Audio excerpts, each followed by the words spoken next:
simply just dress up that way. Medication, you don't have to, medication to help you with what? to help you with your depression, which I know you said we're supposed to talk about really. We're talking about transgender people. Yes, but even sometimes depression, the antidepressant can help. Yeah, no shit. Antidepressants can help depress people. That's correct. Pet Rock, when my hair grows out really long, I don't like it, and I get a haircut. I mean, I could instead like take drugs in order to stop me from wanting to get a haircut, couldn't I? Getting a haircut is completely different from cutting your dick off. Okay, let's just. Okay, why? Because one involves just getting a haircut, and the other one involves actual surgery. Yeah, but what's the qualitative difference?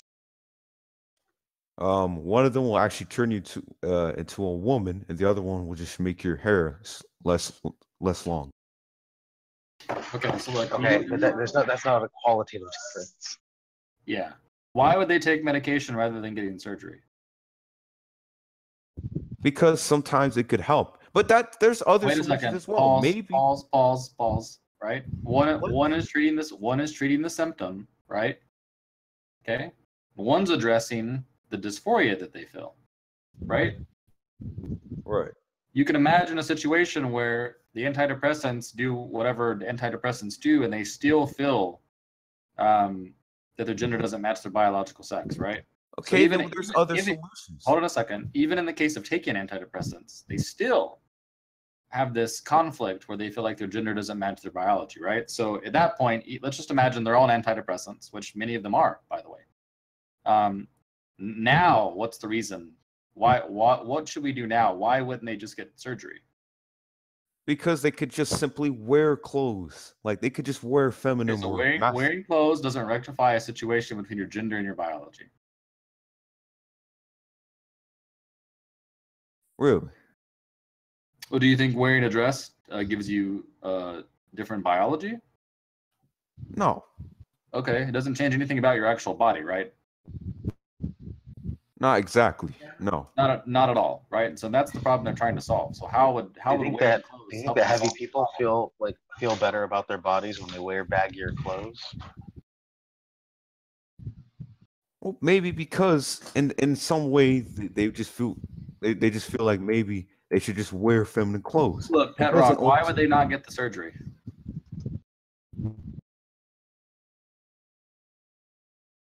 Oh shit! Sorry, wrong thing. Because it is beyond. It's beyond wrong. Okay, why is it wrong? Beyond.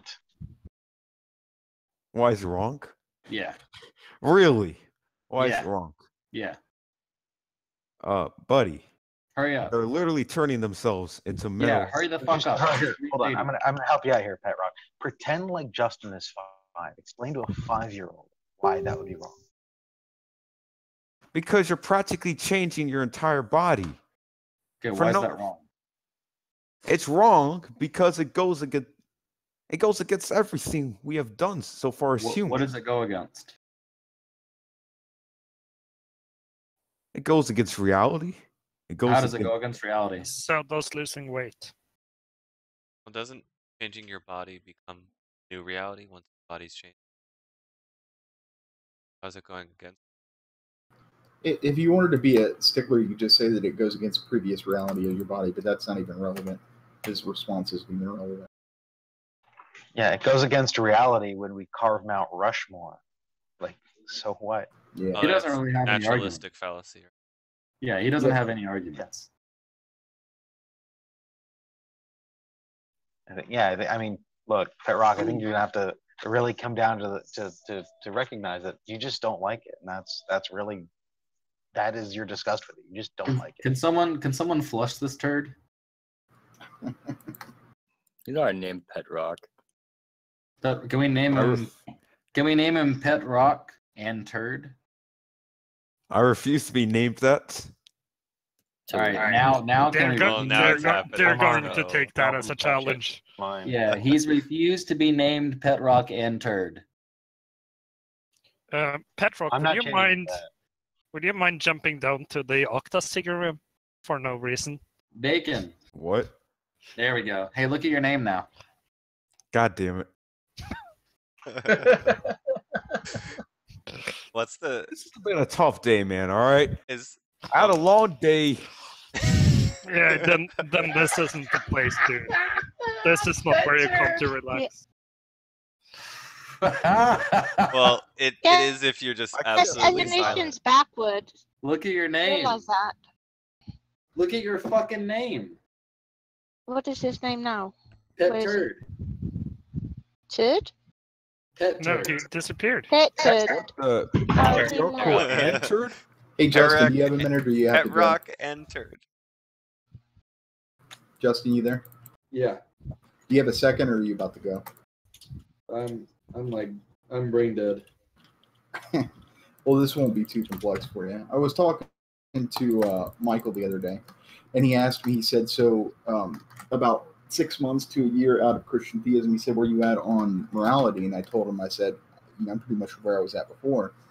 I don't really know what to make of it now. Hey, people. So what I told him was that basically, with regard to objective moral truths, it seems when they're described, which is what I held to before, there's no way to ground it, right? But it feels like when I say something to the effect of X is immoral, I mean something more than I just feel that X is immoral. But I don't see that it's rational to say that they're objective moral truths. And the closest thing that I could come up to, the closest thing that I could come up with is a form of relativism. But then if what Shamos says is true, which is that in relativism, all views are basically equated, that doesn't seem correct either. So my question to you was when you make any sort of moral proclamations, do they also seem as if they mean more than you just saying you feel X, right? No, I have the distinctive feeling whenever I talk about right and wrong that I'm just saying things in a giant 93 billion parsec observable universe that the universe doesn't give a fuck about. Right. So what moral stance you like? What stance do you take on morality personally? I'm a relativist. Okay, so when you get morally outraged at something, do you recognize that when you get morally outraged, that the feeling that you feel being outraged is really, there's no, how can I explain this? That it's nothing more than really an illusion if you were to make it more than just, I don't like X. I don't think it has to be an illusion. You're just not going to go further and say like, and this is a fact in the world, you know? Yeah, gotcha. You can just say my community, my entire upbringing, everything I've been brought up to know tells me this is wrong, which that's true. Most people do have an entire body of history that supports, and generates this kind of moral outrage. It's perfectly fine to feel that way. It's actually an expectation. But I'm fine with just that. Look, it's like this. If someone rapes somebody, and I say that's a horrible thing to do, it doesn't make it less horrible if they say there's no fact of the matter. Sure. That's fine. They can say there's no fact of the matter. I agree with you, right? But that doesn't Yeah, make it. I agree with that wholeheartedly. What I'm hung up on is not that I think that affirming objective moral truths gives any more weight to the proposition that X is immoral. Yes. The problem that I have is when I say X is immoral, right? And the person next to me says, no, it's not. And I say, well, I disagree. You're wrong. What Shamos says is that to say, no, you're wrong, actually can't be grounded in a form of relativism. Because he says that under relativism, all views with regard to moral truths are equated. He just means none of them can claim objectivity. But if we make no claim to objectivity, can the proposition you are wrong be justified? Yeah, it just depends on what you're justifying it in, right? All you're really doing is saying something like, in relation to a common a common belief. It's just relativized to the agent, right? You can't justify it rationally. You can justify it in a practically rational way. I got you. So it's more of a value judgment, relativism would be, rather Yeah, than... like here's a situation you can imagine, which I think helps people. Let's say there were objective moral truths, like rape is wrong and murder is wrong, right? Yeah. And then let's say that these were facts, like abstract facts in the world somehow. I don't know. And let's say one night they disappeared. What would change? Nothing would change. Yeah, it's just the same thing. It's like if I wouldn't even. It's not even a worry if someone says I disagree with you. It's irrelevant. I got you. Yeah, no, that does make sense. Again, that was part of the thing that brought me out of Christian theism, because it seems like there's literally no weight. There is no weight added or even reduced by accepting or rejecting Christian theism. To say, like, let's say the relativist talks to the objectivist, the Christian objectivist, and the relativist says, okay, that incident of rape was immoral. And the Christian says, why? And I would say something like, I just think it's terrible. I don't like to see, that sort of act being done, or maybe I might appeal to why I think that there's some form of intrinsic value that a human has. It seems to me that the Christian is in the same boat, because what he's going to appeal to, he's going to say it's wrong because it goes against the character and nature of the Christian God. It seems like there's no weight added with that proposition. It doesn't seem like Justin or Declan understand these issues very well. But, I have something to add. Declan, I don't think it even makes sense to say like to make sense of an ought without a subject. Maybe I've only thought about this myself, but if you think about when you say murder is wrong and you ask what wrong means, and you're going to say something, well, you ought not do it. Well, what do you mean by ought? Well, for me, I would just be describing to you how I feel on the subject, right? So I very well might say to you, you ought not do that because I feel it's wrong, right? But that would just kick the can down the road, and you're going to say, well, why do you feel it's wrong? That's a form of subjectivism. That's like, right? So there's nothing. Just thinking of something as having an intrinsic property of being wrong doesn't make sense. Well, I'm not sure I sign off on there being humans having sort of like an intrinsic value or things being intrinsically wrong. Like for me to say that, but isn't that what objectivity is? Hold on. No, for me to say that something is intrinsically wrong would just be me trying to put on the objectivist hat, and I don't want to do that. What is objectivism to you? Just that there's a the moral objectivism. Yeah, it's just the view that there is a matter of fact about moral truths. It's sort of like the same thing as far as race realism, except it's in the realm of. But what does that mean? Like if I there's something that justifies or grounds the proposition that X is truly moral or immoral.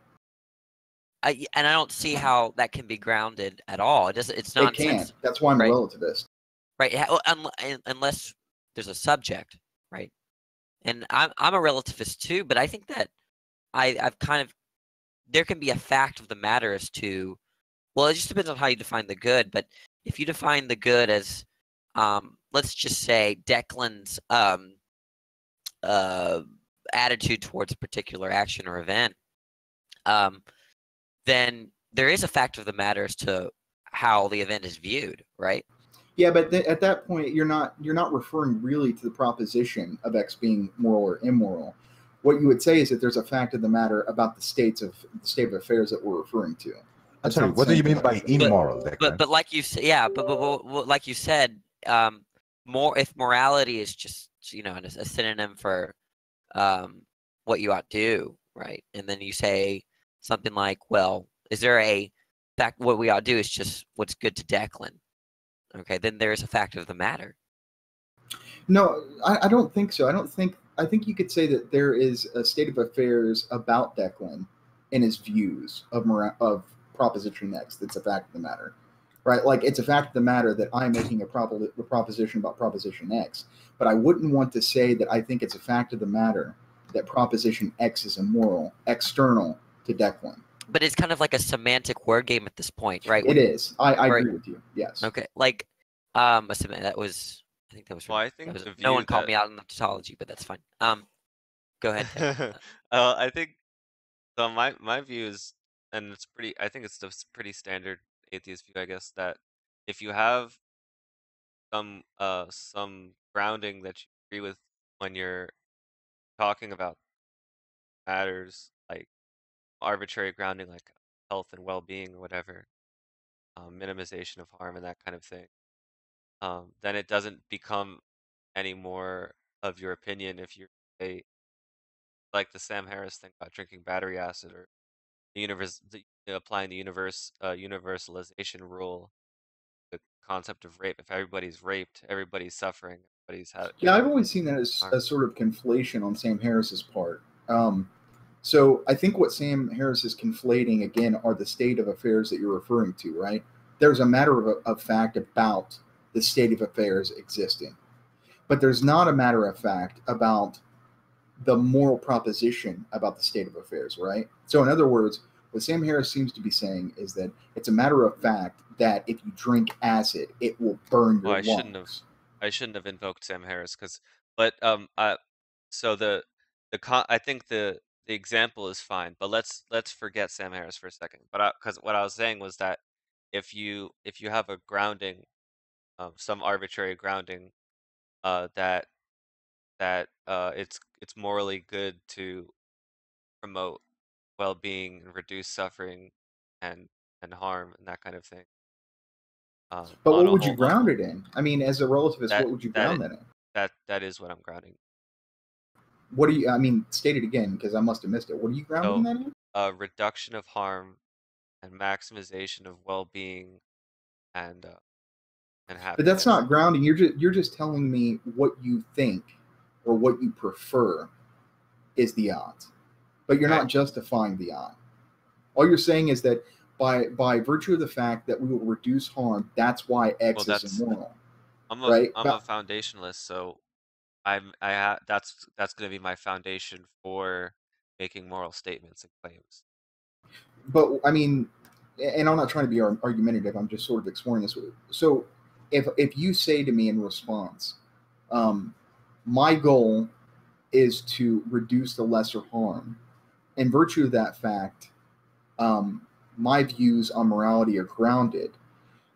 If I come back at you like we should come back at the Christian when he or she says, grounded in God.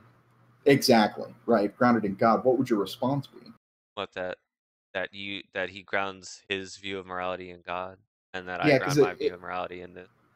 Right, because it seems to me that if I want to be intellectually honest, if I'm going to question the Christian, right, on the basis that moral truths are grounded on the character and nature of God, I have to also ask the same question of the relativists when they say, yeah, I believe it's grounded. Yeah. Well, so that's my criteria for establishing objective moral claims. So if the Christian were to say that they grounded in God and say that because they've grounded it in God, it's objectively immoral to go against what God commands, then they're following the same system. Right, but is the Christian justified? From their point of view. Yeah, but it doesn't really make much sense. I'm sorry, go ahead. I didn't mean to cut you off. Oh, well, it's like, but I mean, it's like, I wasn't really, I didn't really have a thought like. Yeah, I was just going to say, but to me, it seems to be a non sequitur for the Christian to say, moral proposition X is justified in virtue of the fact that in virtue of the fact that God says it's immoral. Just in the way it seems to be a non sequitur for someone to say, proposition X is justified in virtue of the fact that it is grounded in some objective state of affairs, like it's reducing harm or promoting the lesser harm. It seems like both of those propositions are non sequiturs. There's like a more extreme version of Declan's example. What if someone defined the good? You define it as well-being, promoting harm or something. Yeah, right. What sort of argument are you going to use other than intuition right? And it's not even a really good argument. It's not an argument to suggest that they should conform to your concept of the good. Could you repeat that? Yeah. What if someone? Okay, so let's say Chum says, well, what the good is just the well-being, right? It's the promotion of well-being and happiness, whatnot, right? And then someone said, no, I think the good is to promote harm, right? To whatever the antithesis of happiness is. What argument could you present other than intuition? Or opinion or Well, it's like, desire. to me, that to reformulate it, it sounds like the question is basically if somebody fundamentally disagreed with you on something, how could you convince them? And I don't think there would be a way to convince them. I think I agree with you actually. Me I too. agree with you on that. it's just like saying if somebody disagreed with you, how could you make them agree with you? And I don't think there is a real way to make somebody who disagrees with you agree with you unless you're able to make an argument to appeal to something that they value. But if there's no Right. common value between you and them, then that's just not going to happen. Right, and that's why I'm a relativist, right? Because it seems like for those claiming that they hold to an objective system of morality, that it sounds like they can appeal to rationality and logic by which to show objectively that the person who disagrees with Proposition X that's objectively justified is wrong. But the reason why I'm a relativist is because I actually agree with what you just said. I have a sneaking suspicion. When we say Proposition X is immoral, all we're really appealing to are our own goals and desires. There are a lot of things that we feel are quote unquote immoral because they just feel icky to us. And that's Right. why I think it seems more likely and it seems more rational, in my opinion, to hold to like a relativistic framework. Right. I mean, I don't think that being a relativist means that you can't say that some other culture or society is wrong because we just all have our own views, man, or something like that. And I recognize that morality changes based on time and location. And that's all that I mean when I say that I'm a moral relativist. Not like Yeah, I gotcha. I think that's pretty much just straightforwardly true.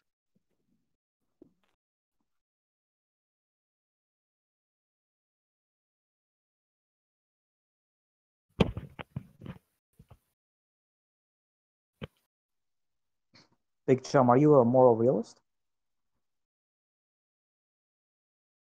No. Oh, okay. Isn't moral realist in direct opposition to moral relativist? I think only a Christian can be a moral realist. Yeah. Could someone define moral realist or quickly for me? Someone who believes in morals. It's the idea that there's a fact of the matter as far as a moral proposition, right? Okay. Right, like there's like an objectively correct thing to do in situation X. Well, yeah, like rape Well, is you could wrong or be- you ought not rape is true. Well, there's a fact Universally, of the right? matter as whether that's true or false. Like universally true, right? Yeah, right. I think that's the implied with the true and false statement. Well, wait. Wouldn't you have to be a Christian to be a moral realist? So I don't No, know. Is not there? necessarily. I don't think so. I'm not Really? a The moral. Muslim could also be a moral realist. Okay, yeah, that's true. But their morals are different than ours. Like, But could Yes. you, as an atheist, be one? Yes, there's also Platonism, moral Platonism, which is much more rare. ooh, I haven't heard of that. Interesting. I'll have to look at that. Sounds delicious. It's Yeah. wacky, actually. I was gonna say, Bacon, you just sounded like a housewife there. Like, ooh, we'll have to get some brunch. We'll get that at brunch tomorrow. I gotta check out. I think the Platonic forms are really cool. I really need to Yeah, me check too. them out. Michael and I people were have no talking idea what you're about talking this. about. Michael and I were Platonic talking about this a forms. couple of weeks ago, and we were talking about Platonism, and it was in a different context, though. We were talking about Platonism with regard to abstract objects like numbers, right? And his view was that, so it seems just as a default that numbers have to exist in some form of a Platonic realm, because by definition, they're abstraction. Yeah, abstractions and necessary in all possible worlds.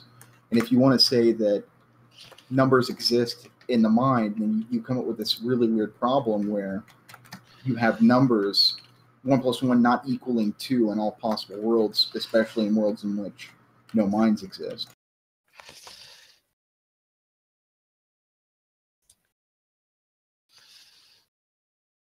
I just got to the gym and realized I have flip-flops on.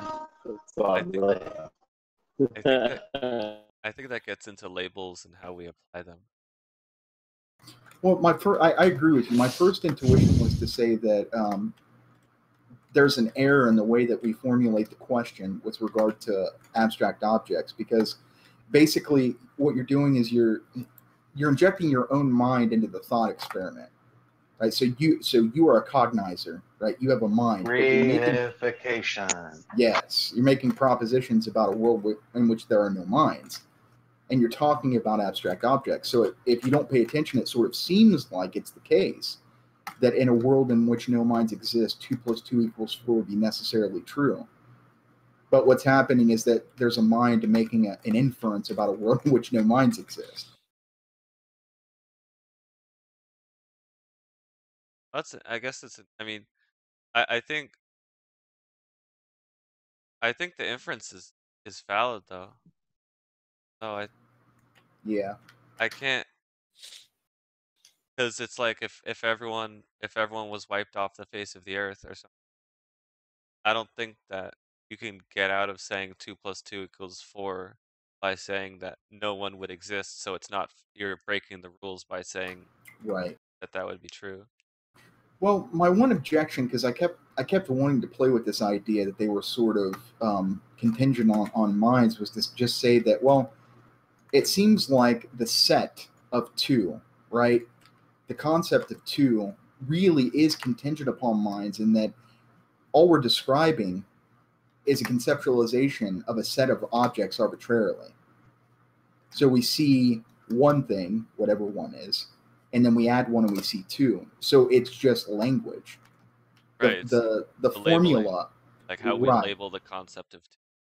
Right. So I wouldn't want to say, though, when we're talking about language, that if no minds exist, I don't know.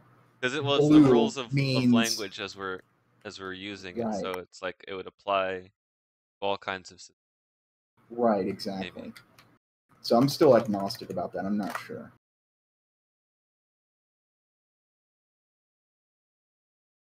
Yeah, it's funny because it's like the pre-sup argument is like, how do you account for the number 2?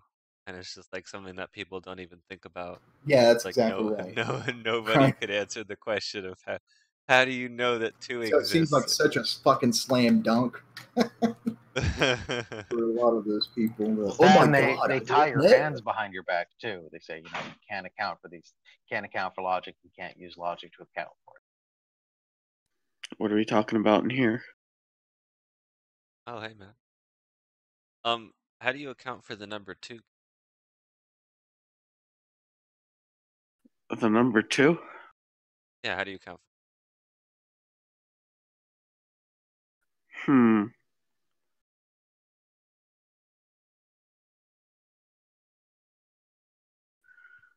Well, it's just 2 1s, isn't it?